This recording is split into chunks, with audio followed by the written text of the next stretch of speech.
Queridos hermanos, les saludo en el amor del Señor. Es un gusto para mí poder estar con ustedes el día de hoy, esta mañana.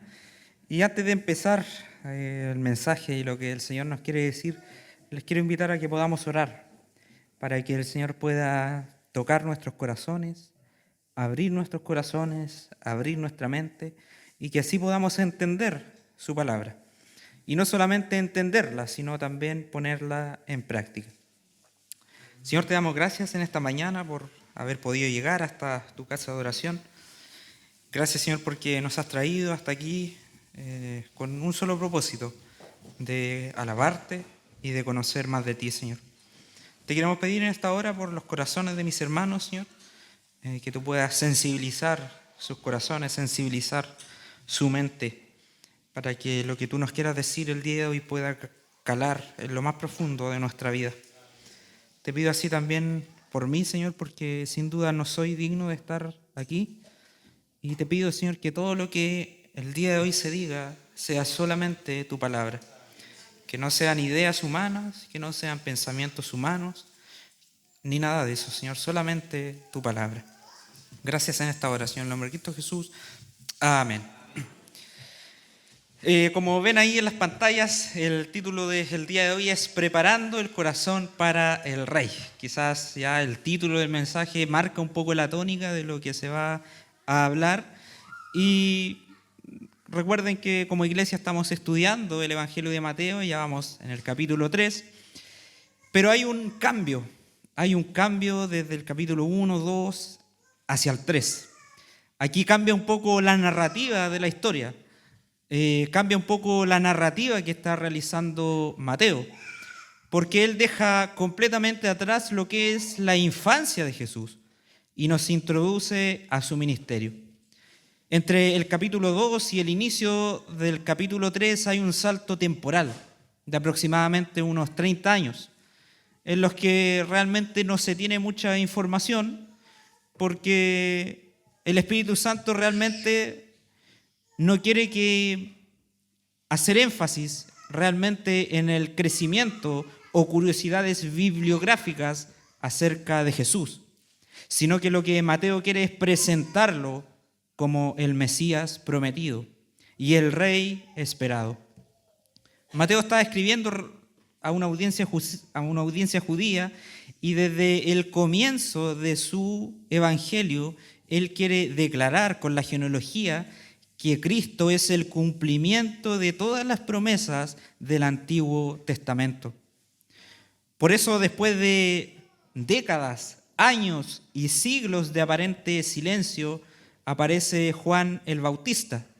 Y su aparición no es casual, porque él surge como un cumplimiento también del Antiguo Testamento, que aparece en Isaías 40, versículo 3, que dice: voz del que clama en el desierto, preparen el camino del Señor. El pueblo de Israel llevaba siglos esperando al Mesías que se había prometido en el Antiguo Testamento. Habían pasado alrededor de 400 años desde el último profeta del Antiguo Testamento, 400 años sin revelación profética, 400 años de silencio, 400 años donde parecía que Dios no hablaba.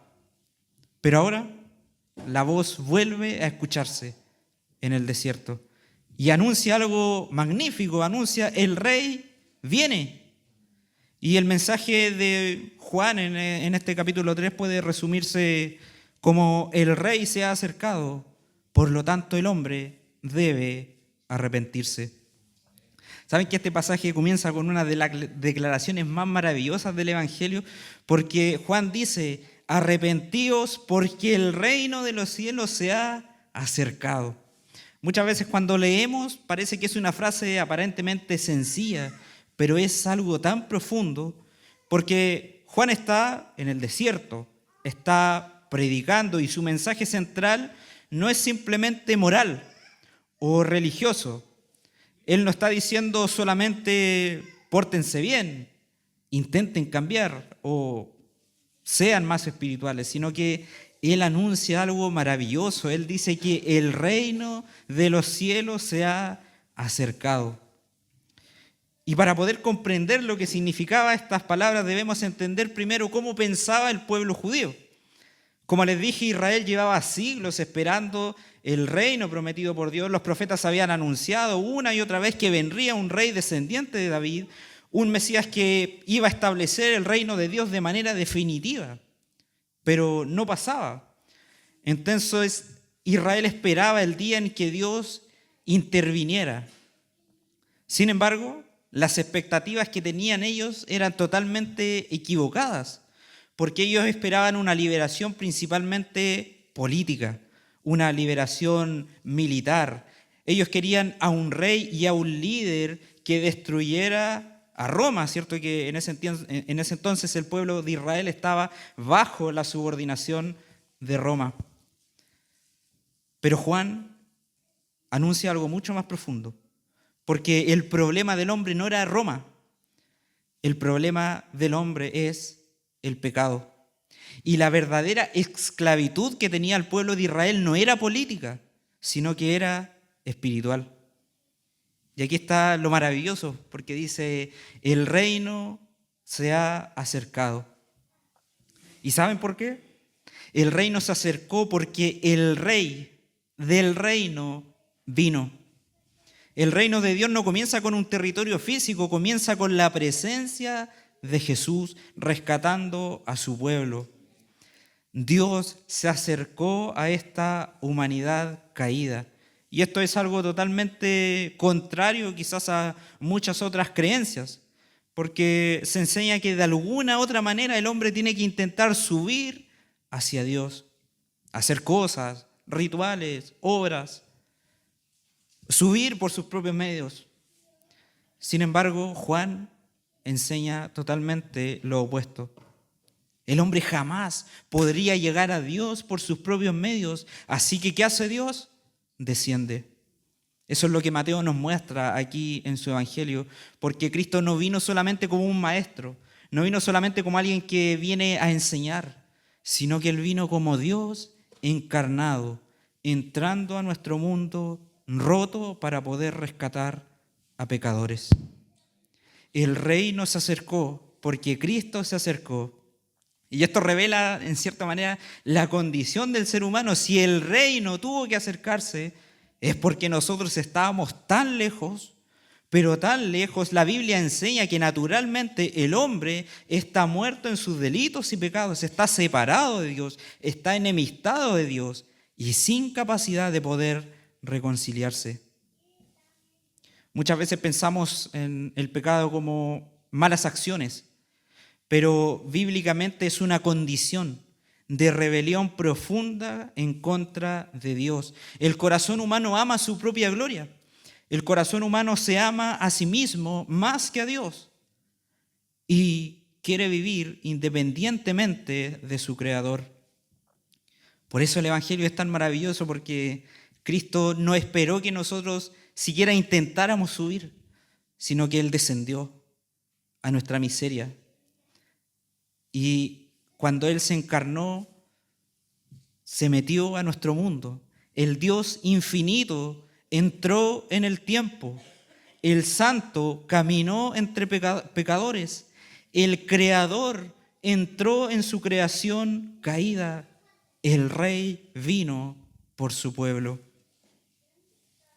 Y si nos damos cuenta de la historia de Jesús, que más adelante en Mateo la seguiremos viendo, Él no vino rodeado de privilegios terrenales. Nació en pobreza, creció en humildad, caminó entre enfermos, entre rechazados, entre quebrantados, tocó a los leprosos, caminó entre pecadores, se acercó a personas que todos los demás las despreciaban. Eso es exactamente lo que hace Jesús. Jesús desciende hacia las personas que son indignas y Cristo vino a buscar lo que se había perdido. Imagínense a un grupo de personas que están atrapadas en medio del océano porque su bote acaba de naufragar. Están heridos, están cansados, no tienen fuerzas para poder nadar hacia tierra firme.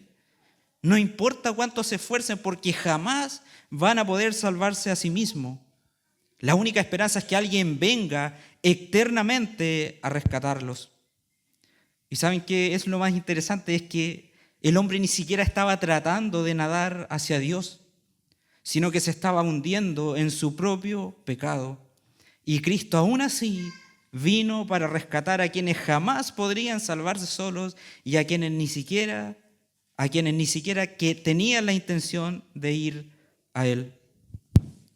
¿Y saben qué? Jesús sabía el costo. Jesús sabía perfectamente el costo de acercarse a la humanidad, el costo de venir a este mundo. Él sabía que venir aquí iba a significar rechazo, sufrimiento y finalmente la muerte. ¿Y saben qué? Aún así, vino. Imaginemos a un rey que es poderoso, que está observando desde la cima de una aldea hacia las personas que están muriendo por una plaga que es mortal. Nadie puede salir de allí y todos están condenados a morir. El rey perfectamente, para poder solucionar el problema, podría simplemente destruir la aldea, ¿cierto? Como lo más fácil. Sin embargo, el rey decide entrar personalmente en un lugar que está infectado para poder rescatar a las personas, aún sabiendo el costo que esto tendría para él. Eso es el Evangelio, que Cristo no nos salvó desde la distancia, Él entró a nuestra miseria, entró al barro, como decía nuestro hermano Juan Carlos, a poder rescatarnos, entró a este mundo caído, caminó entre pecadores y finalmente cargó sobre sí mismo el pecado de absolutamente todos nosotros y el castigo que nosotros merecíamos. La pregunta es ¿por qué? Y la respuesta es solamente la profundidad de su amor. Y esto debería destruir completamente nuestro orgullo espiritual, porque nadie puede atribuirse mérito delante de Dios, nadie puede decir yo encontré a Dios, yo merecía ser salvo, yo merezco ir al cielo. Si hoy perteneces a Cristo, es solamente porque Él tuvo misericordia primero y se acercó a ti. Eso cambia también nuestra manera de ver lo que es el arrepentimiento. Porque Juan no dice arrepiéntanse para que quizás el reino venga. Él dice arrepiéntanse porque el reino ya vino. El arrepentimiento es una respuesta correcta a la gracia de Dios que se manifiesta en Jesús. Muchos tienen una idea equivocada sobre lo que es el arrepentimiento. Se ve solamente como una tristeza o una culpa. Pero el arrepentimiento verdadero nace cuando el hombre comprende realmente quién es Jesús y reconoce sobre sí la gravedad de su pecado. El arrepentimiento es un cambio de dirección, es un cambio interno, radical, en respuesta a Jesús. Lo otro que nos enseña este pasaje es que el arrepentimiento verdadero no es una emoción, sino que es una transformación. Después de anunciar Juan el arrepentimiento y la llegada del reino, Juan dirige palabras extremadamente fuertes al grupo de los fariseos y los saduceos al verlos venir y les dice: generación de víboras. Debemos entender que Juan no está reaccionando de manera impulsiva, tampoco Juan está hablando con ira, sino que lo que está haciendo es confrontar el peligro de una religión externa, sin transformación. Los fariseos y saduceos representaban dos grupos distintos dentro de lo que era el judaísmo, pero ambos compartían el mismo problema, una falsa seguridad espiritual. Los fariseos, por una parte, confiaban en su moralidad, en su conocimiento religioso, y los saduceos confiaban en su posición. Ambos pensaban que por pertenecer al pueblo de Israel y ser descendientes directos de Abraham, entonces automáticamente estaban bien delante de Dios. Sin embargo, Juan el Bautista aquí destruye completamente esa falsa confianza. Y él en el versículo 9 dice: no penséis decir dentro de vosotros mismos, a Abraham tenemos por padre. En otras palabras, Juan está diciendo: no confíen en sus privilegios, no confíen en su herencia, no confíen en su apariencia externa. Porque delante de Dios no basta con ser bueno. Y eso era algo revolucionario para el pueblo en ese entonces, porque ellos habían llegado a pensar que una relación correcta con Dios dependía principalmente de pertenecer al pueblo del pacto de Dios, que era el pueblo de Israel. Pero Juan recuerda que Dios demanda algo mucho más profundo, un corazón verdaderamente arrepentido. Por eso Él dice después, haced pues frutos dignos de arrepentimiento. Y aquí hay otra cosa importante, y es que Juan no dice que el fruto produce arrepentimiento, sino que el fruto demuestra el arrepentimiento. El fruto es evidencia de que algo en tu vida ocurrió internamente. Cuando Dios transforma el corazón de una persona, esa transformación inevitablemente se refleja desde el interior hacia el exterior. Tal vez no de manera perfecta o no de manera instantánea, pero sí real. ¿Saben por qué? Porque el arrepentimiento real nunca permanece invisible. Y la Biblia enseña que el problema del hombre no está solamente en conductas de pecado, sino está en el corazón. La raíz del problema es el corazón. Y si la raíz permanece igual, entonces el fruto va a seguir siendo el mismo. Por eso Cristo no vino solamente como un maestro a modificar los comportamientos de las personas, sino que Él vino a dar un nuevo corazón. ¿Saben que la religión puede cambiar ciertas costumbres temporalmente? La religión puede mostrar disciplina, puede mostrar una apariencia moralmente buena, pero solamente Jesús puede transformar verdaderamente tu corazón. Solamente Jesús puede realmente cambiar lo que está mal en nuestro corazón. Y eso es lo que les faltaba a los fariseos. Tenían religión, pero no una vida espiritual verdadera. Sabían hablar acerca de Dios, pero no conocían verdaderamente a Dios. Y Jesús más adelante los describe como sepulcros blanqueados, hermosos por fuera, pero llenos de muerte por dentro. Y esto sigue siendo uno de los peligros más grandes dentro de la iglesia. Porque es posible, hermanos, acostumbrarse tanto a las cosas espirituales que uno aprende a parecer cristiano, sin realmente haber sido transformado. Es posible aprender a cómo hablar, a cómo orar, a cómo cantar, a cómo comportarse, mientras el corazón puede continuar lejos de Dios. Y eso es aterrador, realmente es algo aterrador, porque una apariencia religiosa puede engañar tal vez a una persona, pero jamás engaña a Dios. Imaginemos un árbol artificial que está colocado en medio de un huerto y desde lejos se ve hermoso. Tiene color, tiene forma, tiene apariencia, tiene vida, pero tiene un problema y es que es un árbol artificial. Y hay otro problema seguido de eso y es que este árbol no tiene una raíz verdadera. Tarde o temprano se hace evidente que jamás va a poder dar fruto, jamás va a crecer, jamás va a tener una vida real.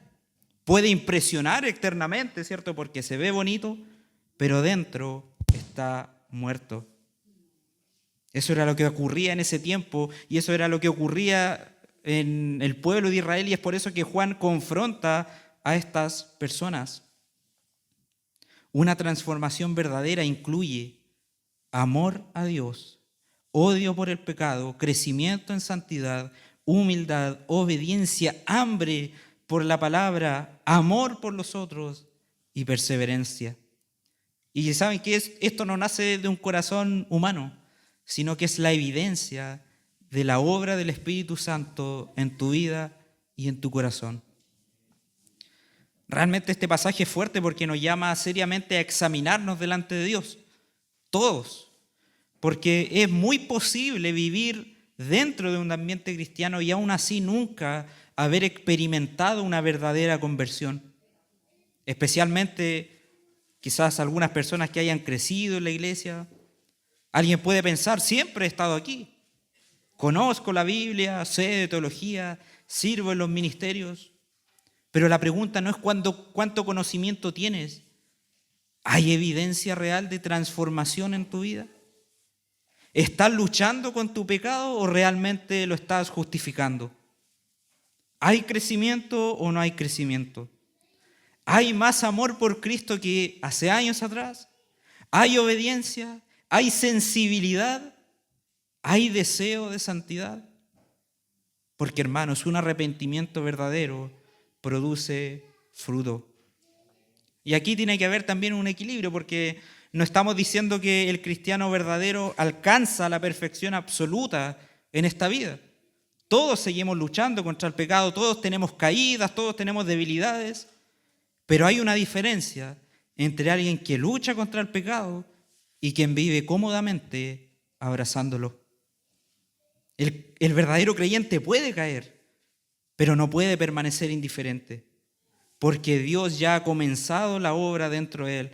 Y esto también debe producir humildad en nosotros, porque el fruto espiritual no es algo que puedas producir por tus propias fuerzas, sino que es el resultado de que Dios está trabajando en tu vida.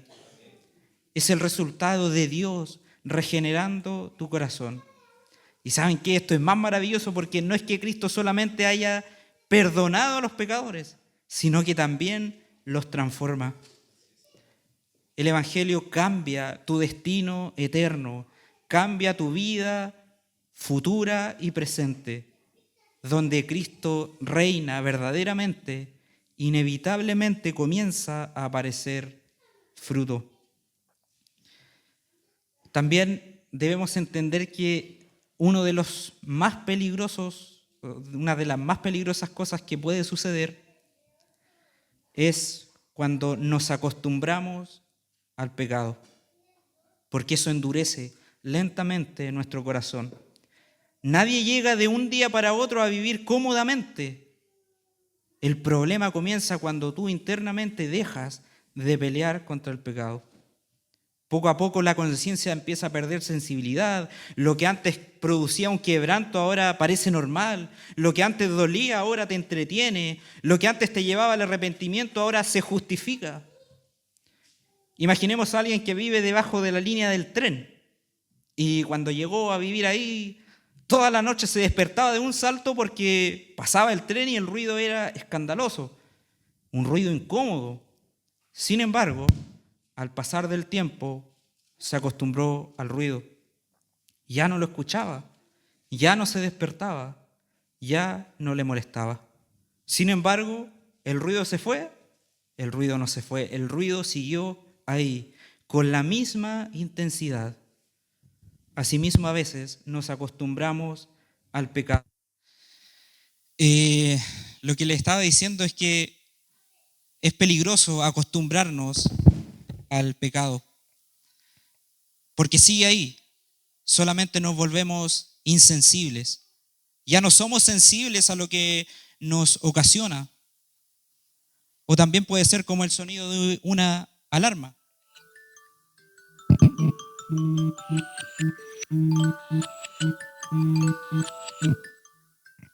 Es molesto, ¿cierto? Sobre todo cuando nos despertamos en la mañana. Y muchas veces ponemos muchas alarmas para poder despertar. Y la primera nos levanta, pero con una fuerza increíble. Sin embargo, las que siguen sonando después ya no es lo mismo. Ya no tiene el mismo impacto, a pesar de que el volumen sigue siendo el mismo y el ruido molesto sigue siendo el mismo. Y eso es algo gravísimo, porque el creyente verdadero no solamente lucha contra las consecuencias de su pecado, sino que lucha contra el pecado mismo. ¿Saben por qué? Porque el creyente entiende que el pecado fue lo que llevó a Cristo a la cruz. A veces hablamos tan livianamente de eso y decimos, todos lo hacen, nadie es perfecto. Después le pediré perdón al Señor. Pero olvidamos que no estamos jugando con algo pequeño, estamos jugando con aquello que clavó a Cristo en la cruz. Y aquí debemos tener reverencia, porque si realmente amamos a Cristo, no podemos tratar livianamente aquello que produjo su sufrimiento. Muchas veces hablamos de Jesús como nuestro amigo, ¿cierto? Y gloria a Dios porque es verdad, Jesús es nuestro amigo. Pero debemos entender algo. ¿Cómo podría alguien decir amar a su amigo mientras juega deliberadamente con aquello que lo destruyó? Imaginemos a una persona cuyo amigo murió por un disparo accidental de un delincuente. Imaginen el dolor, el trauma y la marca que eso deja en su vida. Ahora imaginen que tiempo después esa misma persona comienza a jugar constantemente con armas, riéndose, manipulándolas irresponsablemente y tomando todo a la ligera. Y podríamos preguntarnos cómo puede tratar tan livianamente aquello que mató a alguien que amabas. Eso es exactamente lo que hacemos cuando jugamos deliberadamente con el pecado.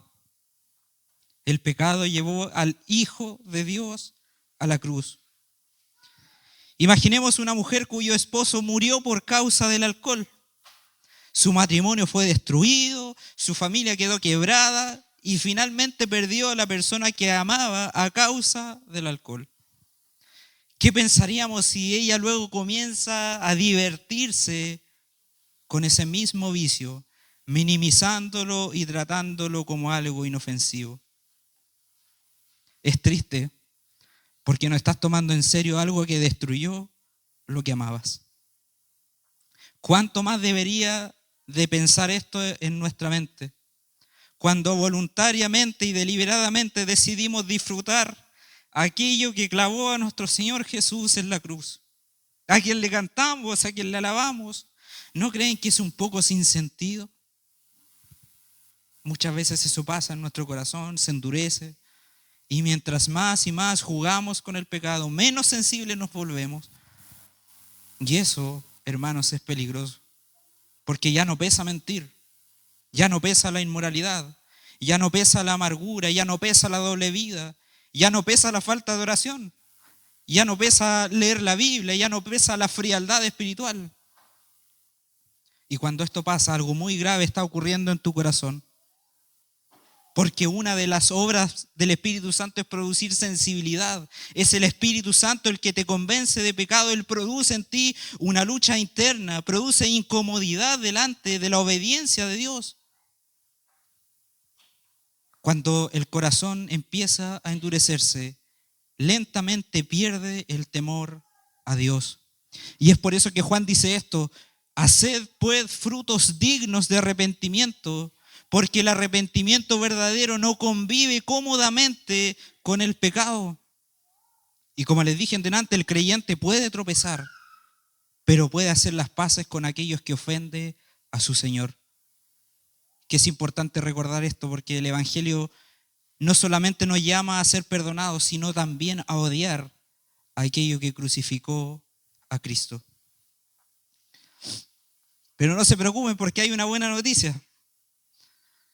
Versículo 11, Él los bautizará en Espíritu Santo y fuego. Al llegar a estos versículos, el tono de la predicación de Juan se vuelve un poco más solemne. Juan ya ha hablado del arrepentimiento, habló de la necesidad de preparar el corazón para la venida del Rey, pero ahora comienza a mostrar verdaderamente quién es ese Rey. Y lo primero que hace Juan es humillarse completamente delante de Cristo. Él dice: el que viene tras de mí es más poderoso, de quien no soy digno de desatar encorvado la correa de su calzado. Culturalmente esto tiene un significado, porque Juan está diciendo que él no es digno de ni siquiera tener el trabajo más humillante, porque en esa época los sirvientes, que eran los peores, tenían la responsabilidad de desatar el calzado de a quien sirven. Entonces Juan está diciendo: yo ni siquiera soy digno de ese trabajo. Juan entiende que delante de Jesús cualquier tipo de grandeza humana desaparece. El bautismo de Juan era externo, era simbólico, representaba arrepentimiento, pero Jesús venía a hacer algo más impactante todavía: transformar los corazones internamente. El hombre no necesitaba simplemente consejos, el hombre necesitaba nacer de nuevo, y solamente Jesús podía hacer eso. Solamente Jesús puede tomar un corazón que está muerto y darle vida espiritual. Solamente Cristo puede quebrar las cadenas del pecado. Solamente Cristo puede sacar amor por el mundo y poner amor por Dios. Pero Juan también añade algo aquí interesante, que es el fuego. Y aquí debemos entender un poco lo que dice el texto, porque ha sido muy manipulado a lo largo del tiempo, porque hoy convertimos el fuego en un espectáculo emocional. Algunos creen que el fuego es una sensación intensa que deberías sentir. Otros llegan al extremo absurdo de hacer rituales peligrosos, caminando sobre brasas de fuego. No sé si lo han visto en internet. Algunas iglesias que bautizan a sus fieles de esa manera, ponen una pasarela llena de brasas y tienen que caminar. Entonces están siendo bautizados por fuego. Es algo totalmente tonto. Es un show religioso. Porque Juan aquí no está hablando de esas experiencias. No está hablando de algo místico, sino que el significado del fuego es otro. Y Juan después dice, su aventador está en su mano y limpiará su era y recogerá su trigo en el granero y quemará la paja en fuego que nunca se apagará. Y el fuego aquí, como les dije, tiene dos significados. El primero es purificación. El fuego purifica al verdadero creyente. Y lo segundo es que es juicio para quienes rechazan a Cristo. La presencia de Cristo nunca deja a un hombre igual. O te quebrantas o te endureces. O te purifica o te condena. No hay un punto medio. No hay una neutralidad. O produces fruto o revelas que no tienes fruto. Y aquí aparece una de las escenas más fuertes de todo el pasaje, que es el trigo y la paja. En tiempos antiguos, cuando se cosechaba el trigo, se utilizaba un aventador. Y un aventador es una herramienta agrícola que se usaba para poder separar el trigo de la paja. Después de la cosecha, el trigo era recogido, pero venía mezclado con paja. Y había que separar lo que es el grano, que era lo útil, y la paja, que era algo inútil. Entonces el agricultor tomaba un aventador que funcionaba de la siguiente manera.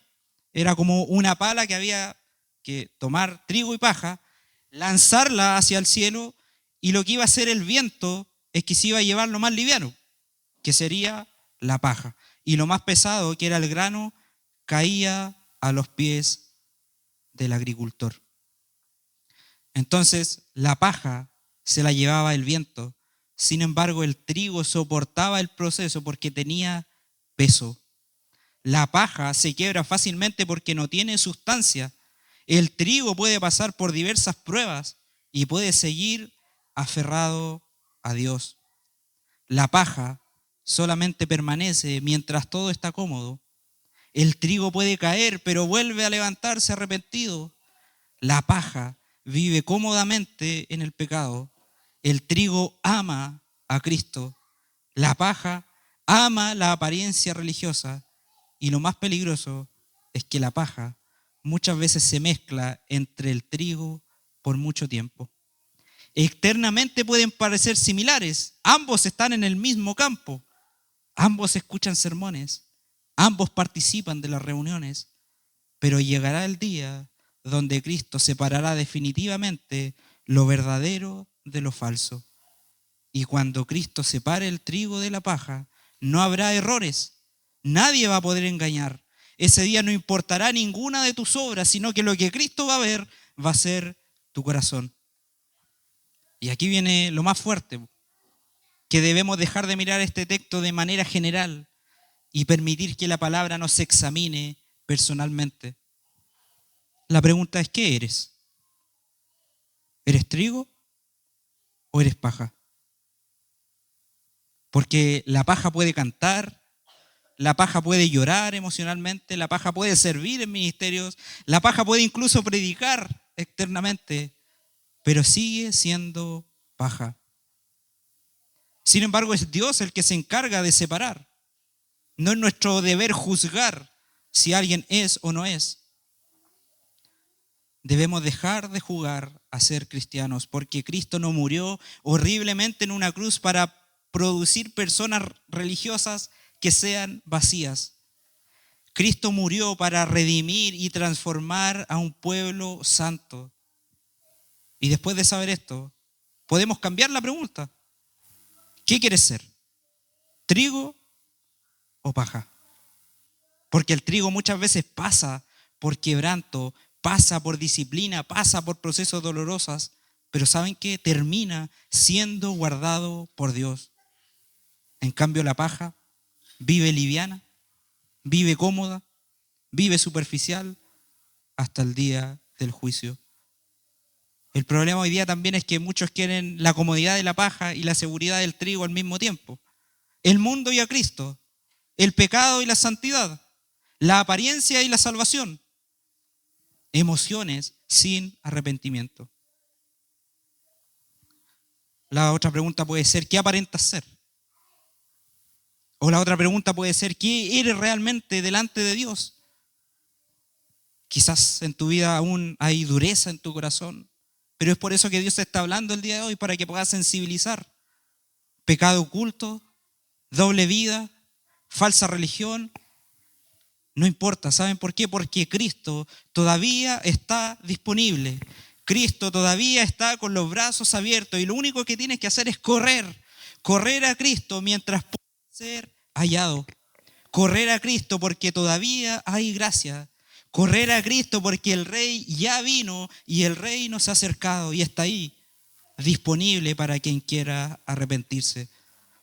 Entonces la pregunta definitiva del día de hoy, como lo dice el título, ¿cómo está tu corazón para poder recibir a este Rey? En conclusión, Mateo 13 es un llamado urgente de poder preparar tu corazón para el Rey. Aparece Juan en el desierto predicando que el reino de Dios se ha acercado, y esta noticia es gloriosa porque significa que Dios no abandonó a la humanidad perdida. Cristo vino, el Rey descendió hacia el barro, el Rey descendió y vino a rescatar a los pecadores. Es maravilloso, pero la llegada del Rey exige una respuesta. Juan llama al arrepentimiento. Nadie puede abrazar verdaderamente a Cristo mientras sigue aferrado a su pecado.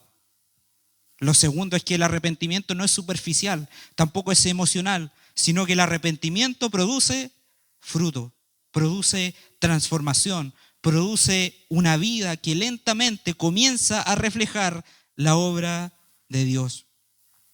Finalmente, el pasaje nos recuerda que Jesús es tanto Salvador como un juez. Hoy todavía hay tiempo, su gracia todavía sigue siendo anunciada, el Evangelio sigue llamando a los pecadores al arrepentimiento. Hoy Cristo sigue recibiendo al quebrantado, pero llegará el día en que el Rey volverá en gloria. Y por eso la pregunta final del texto es personal, es tuya, solamente tuya, y la respuesta también es tuya.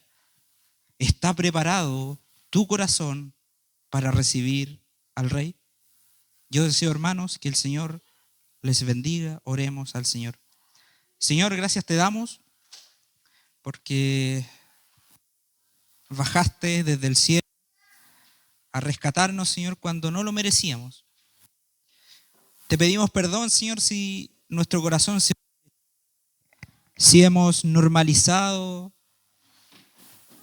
el pecado, si hemos jugado, Señor, con aquello que te clavó en la cruz. Y te pedimos, Señor, que nos puedas ayudar a tener una vida y un corazón transformado por ti. Fruto y a reflejar el interior hacia el exterior. Gracias te damos en esta hora, Señor, en el nombre de Cristo Jesús. Amén.